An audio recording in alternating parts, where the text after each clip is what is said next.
இப்போ நாடு முழுக்க டிலிமிட்டேஷன், தொகுதி மறுவரையறை பத்தி தான் பேச்சாவே இருக்கு. ஏதோ அரசியல் விஷயம் நமக்கு எதுக்குன்னு மட்டும் அசால்ட்டா விட்டுறாது. ஏன்னா நாளைக்கு உன் ஓட்டுக்கு மதிப்பு இருக்கணுமா இல்லையான்னு முடிவு பண்ண போற ஒரு மேட்டர் இது. நம்ம அறிவோன் வாரியர் ஸ்குவாட் எப்பவும் மத்தவன் சொல்றத கேட்டுட்டு இருக்காது. ஆழமா அலசிட்டு தான் வேலையை ஆரம்பிக்கும்.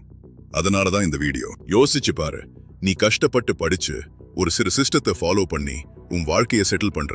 ஆனா உன் பக்கத்து வீட்டுக்கார எந்த ரூல்ஸும் மதிக்காம கண்டபடி இருந்துட்டு, நான் தான் இப்போ மெஜாரிட்டி, அதனால இந்த ஏரியாவுல நான் சொல்றதுதான் சட்டம்னு சொன்னா உனக்கு எப்படி இருக்கும்? அதேதான் இப்போ இந்தியாவுல நடக்க போகுது.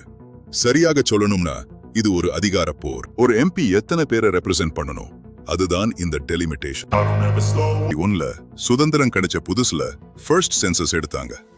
அப்போ இந்தியாவோட மொத்த மக்கள் தொகை வெறும் 36 கோடி தான். அடுத்த சென்சஸ் வந்தப்போ மக்கள் தொகை 44 கோடியா உயர்ந்துச்சு. அப்பவும் பெருசா ஒன்னும் இடிக்கல. பெரிய ட்விஸ்ட் நடந்துச்சு. 1971 சென்சஸ்ல இந்தியாவோட மக்கள் தொகை 54 கோடியை தொட்டுடுச்சு. இந்த 10 வருஷத்துல மட்டும் 24% வளர்ச்சி. ஆனா இங்கேதான் ஒரு முக்கியமான விஷயம் நடக்குது. மத்திய அரசாங்கம் மக்கள் தொகை வெடிப்பு, பாப்புலேஷன் எக்ஸ்ப்ளோஷன் ஆபத்தானதுன்னு உணர்ந்து 1950களிலேயே குடும்ப கட்டுப்பாடு திட்டத்தை ஆரம்பிச்சாலும் 1970களில் தான் அதை ரொம்ப தீவிரப்படுத்தினாங்க. நாம் இருவர் நமக்கு இருவர்னு விளம்பரம் எல்லாம் பறந்துச்சு. இப்போ மாநிலங்களுக்கு இடையிலான வித்தியாசத்தை பாரு. தமிழ்நாட்டுல ஒரு 3 கோடி. ஆனா 1971 வந்தப்போ யூபியோட வளர்ச்சி வேற லெவல்ல போச்சு. ஆனா தமிழ்நாடு கவர்மெண்ட் பேச்சை கேட்டு மக்கள் தொகையை ஓரளவுக்கு கட்டுப்படுத்த ஆரம்பிச்சிருந்தது. அப்போ ஒரு ரூல் இருந்தது. அதாவது மக்கள் தொகைக்கு ஏத்த மாதிரி தான் எம்பி சீட் ஒதுக்கணும். அப்போ யோசிச்சு பாரு, மக்கள் தொகையை ஏத்திக்கிட்டே போற மாநிலத்துக்கு அதிக சீட், கட்டுப்படுத்துற மாநிலத்துக்கு கம்மியான சீட். மக்கள் தொகையை கட்டுப்படுத்தணும்னு சொன்னது நாங்க தான்.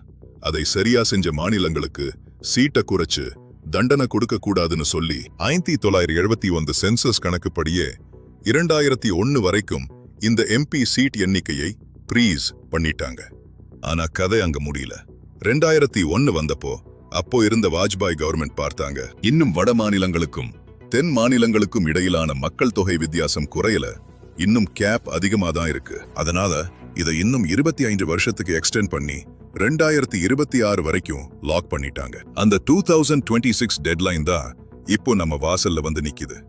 இப்போ இந்த நிமிஷம் இந்தியாவோட மக்கள் தொகை 140 கோடிக்கும் மேல. இப்போ இருக்கிற கணக்குப்படி பார்த்தா ஒரு எம்பி சராசரியா 25 லட்சம் மக்களை கவனிக்க வேண்டியிருக்கு. ஆனா இது மாநிலத்துக்கு மாநிலம் மாறுது. இப்போ நீ உத்தரப்பிரதேசத்துல இருக்கிற ஒரு ராம்னு வச்சுப்போம். நீ என்ன கேப்ப? எங்க ஊர்ல ஒரு எம்பி தொகுதிக்குள்ள 30 லட்சம் பேர் இருக்கும். ஆனா தமிழ்நாட்டுல ஒரு எம்பி தொகுதிக்குள்ள 15 லட்சம் பேர் தான் இருக்காங்க. ஒரு எம்பியால எப்படி 30 லட்சம் பேரோட குறைகளை கேட்க முடியும்? ஜனநாயகம்னா 1 person 1 vote தானே. அப்போ எங்க ஊருக்கு தான் அதிக எம்பி வேணும், அதிக ஃபண்ட் வேணும்னு நீ கேட்கறது ஒரு லாஜிக். ஆனா அதே சமயம் நீ ஒரு தமிழனா யோசிச்சு பாரு. யோ, நாங்க கவர்மெண்ட் பேச்சை கேட்டு ஒழுங்கா ஃபேமிலி பிளானிங் பண்ணோம், கல்வி அறிவுல முன்னேறணும், எக்கனாமில நாங்க தான் டாப்ல இருக்கிறோம். இப்போ நீங்க எண்களை மட்டும் கணக்குல எடுத்துட்டு எங்க அதிகாரத்தை குறைச்சா நாளைக்கு பார்லிமெண்ட்ல தமிழ்நாட்டுக்கு என்ன மதிப்பு இருக்கும்? நாங்க நல்லா இருந்தது ஒரு குத்தமா? இதுதான் இப்போ இங்க இருக்கிற மிகப்பெரிய குடைச்சல். தமிழ்நாடு என்ன டிமாண்ட் பண்ணுது தெரியுமா? மறுவரையறை பண்ணுங்க, தப்பில்ல. ஆனா எண்களை மட்டும் பார்க்காதீங்க. நாங்க பண்ண டெவலப்மெண்ட்டையும் சோஷியல் குறியீடுகளையும் கணக்குல எடுங்கன்னு சொல்றாங்க. இல்லன்னா இன்னும் சில வருஷத்துல தமிழ்நாட்டோட 39 எம்பி சீட் 30 குறையலாம். ஆனா யூபிக்கு அது 140 கூட தொடலாம்.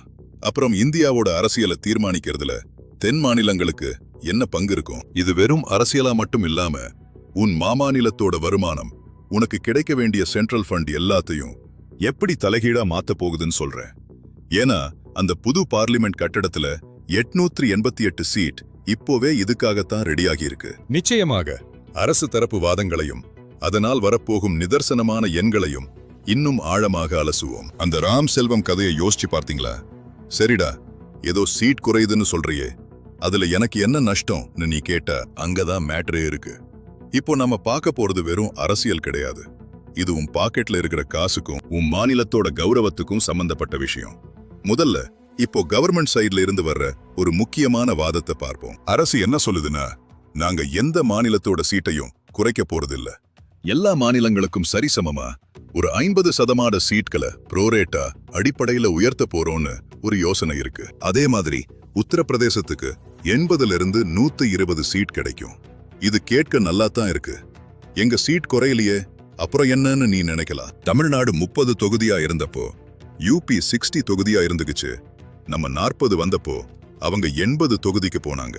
ஆனா இப்போ நம்ம 58 வரும்போது அவங்க 120க்கு போயிடுவாங்க.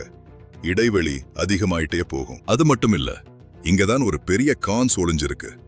சீட் எண்ணிக்கை ஏறினாலும் மொத்த நாடாளுமன்றத்துல உன்னோட அதிகார பங்கு குறையுது. எப்படின்னு கேடு. இப்போ இருக்கிற 543 சீட்ல தமிழ்நாட்டோட பங்கு 7%.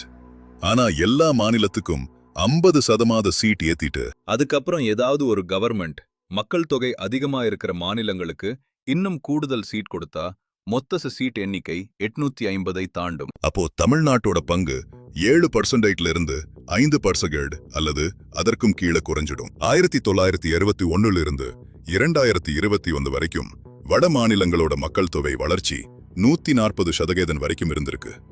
ஆனா நம்ம தென் மாநிலங்களோட வளர்ச்சி வெறும் 70% முதல் 80% தான். இப்போ 2026ல மக்கள் தொகைக்கு ஏத்த மாதிரி பிரிச்சா உத்தரப்பிரதேசத்தோட சீட் 80லிருந்து 143 உயரும். பீகாரோட சீட் 40லிருந்து 79 எகிரும். ஆனா தமிழ்நாட்டிற்கு வெறும் 49 சீட் தான் கிடைக்கும். யோசிச்சு பாரு, வட இந்தியாவில வெறும் 4 மாநிலங்கள் யூபி, பீகார், எம்பி, ராஜஸ்தான் மட்டும் சேர்ந்து 300க்கும் மேற்பட்ட எம்பிக்களை வச்சிருப்பாங்க. நாங்க எந்த மாநிலத்துக்கும் தொகுதியை குறைக்க மாட்டோம். ஆனா வட மாநிலத்துக்கு மக்கள் தொகைக்கு ஏற்ப அதிகமாக்குவோம்னு சொன்னாலும் பிரச்சனைதான். அப்புறம் இந்தியாவுக்கு யாரு பிரதமராகணும், என்ன சட்டம் கொண்டு வரணும்னு முடிவு பண்ற அதிகாரம் மொத்தமா அங்க போயிடும். இதுதான் கான்ஸ். அதாவது மக்கள் தொகையை சரியா கட்டுப்படுத்தின மாநிலங்களுக்கு அரசியல் ரீதியா தண்டனை கிடைக்குது. ஏற்கனவே தமிழ்நாடு ₹1 வரி கட்டினா நமக்கு திரும்ப கிடைக்கிறது வெறும் 29 பைசா தான். ஆனா உத்தரப்பிரதேசம் ₹1 கட்டினா அவங்களுக்கு ₹2.73 வரைக்கும் கிடைக்குது. நம்ம தமிழ்நாட்டுல எவ்வளவோ இடங்கள் இன்னும் வளர்ச்சி அடையாம இருக்கும்போது நம்ம வரிப்பணம் ஏன் திரும்ப வரமாட்டேங்குது? ஆனா இதுக்கு இன்னொரு பக்கமும் இருக்கு. அரசு என்ன சொல்லுதுன்னா, ஒரு எம்பியால 30 லட்சம் மக்களை கவனிக்க முடியாது. அது நிர்வாக ரீதியா கஷ்டம். தொகுதிகள் சின்னதா இருந்தா மக்களுக்கும் எம்பிக்கும் இடைவெளி குறையும், வளர்ச்சி திட்டங்கள் வேகமா நடக்கும்னு சொல்றாங்க. இது ஒரு நியாயமான வாதம் தான். அப்போ இதுக்கு தீர்வே இல்லையா? இருக்கு. பல நிபுணர்கள் என்ன சொல்றாங்கன்னா, லோயர் ஹவுஸ்னு சொல்ற லோக்சபால மக்கள் தொகைக்கு ஏத்த மாதிரி சீட் கொடுங்க, தப்பில்ல. ஒரு வெயிட்டட் ஃபார்முலா கொண்டு வரணும்னு தமிழ்நாடு டிமாண்ட் வைக்குது. சோ வாரியர்ஸ், இந்த டெலிமிட்டேஷன் மேட்டர் இப்போதைக்கு ஒரு டைம் பாம் மாதிரி. 2027ல இது வெடிக்கும் போது இந்திய அரசியலோட முகமே மாறப்போகுது. நாம விழிப்புணர்வோட இருக்கணும். ஏன்னா இது வெறும் சீட் கணக்கு இல்ல, நம்மோட அதிகாரம். வேற்றுமையில் ஒற்றுமை. இந்தியராய் பெருமை கொள்வோம். அதே சமயம் தமிழ்நாட்டின் உரிமையில் உறுதியாயிருப்போம். உன் கருத்து என்ன? மக்கள் தொகை அதிகமா இருக்கிற மாநிலத்துக்கு அதிக சீட் கொடுக்கணுமா, இல்ல முன்னேறின மாநிலங்களோட அதிகாரத்தை பாதுகாக்கணும்னு நீ நினைக்கிறியா? கமெண்ட்ல சொல்லு, விவாதிப்போம். சரி, இப்போ இந்த மறுவரையறை தொடர்பான சில மசோதாக்கள் தற்காலிகமா தோல்வி அடையலாம், இல்லனா தள்ளி போகலாம். ஆனா பில் தோத்துடுச்சு, இனி பயமில்லைன்னு மட்டும் அசால்ட்டா இருந்துராத. என்ன, ஒரு விஷயம் நல்லா புரிஞ்சுக்கோ. சட்டம் வந்தாலும் சரி, வராட்டியும் சரி, சென்டர்ல யார் ஆட்சிக்கும் வந்தாலும் சரி, வரலனாலும் சரி, மத்திய அரசாங்கம் இந்த திட்டத்தை அவ்வளவு சீக்கிரம் கைவிடாது. 2026 டெட்லைன் நெருங்க ஏதாவது ஒரு வழியில இதை கொண்டு வரதான் முயற்சிப்பாங்க. ஏன்னா அவங்களுக்கு நிர்வாக ரீதியா இது தேவைப்படுது. ஆனா நம்ம டிமாண்ட் என்ன? நீதி. பில் பாஸ் ஆகுதோ இல்லையோ, தமிழ்நாட்டோட உரிமையும் அதிகார பங்கும் ஒருபோதும் குறையக்கூடாது. நம்ம விழிப்புணர்வோட இருந்தாதான் நாளைக்கு நம்ம குரலை டெல்லியில உரக்க ஒலிக்க முடியும். இது வெறும் ஒரு மசோதா பத்தினதில்ல, நம்ம மாநிலத்தோட எதிர்காலத்தை பத்தினது. இந்த விழிப்புணர்வு நம்ம எல்லார்கிட்டையும் இருக்கணும். அப்போதான் நமக்கான சரியான நீதியை நாம கேட்டு பெற முடியும். இது பத்தி உன் கருத்து என்ன? பில் தோத்துட்டாலும் ஆபத்து குறையலன்னு நீ நினைக்கிறியா? கமெண்ட்ல சொல்லு. இதே மாதிரி இன்னும் பல ஆழமான மேட்டருக்கு அறிவோன் தமிழை ஃபாலோ பண்ணு. அடுத்த வீடியோல சந்திப்போம்.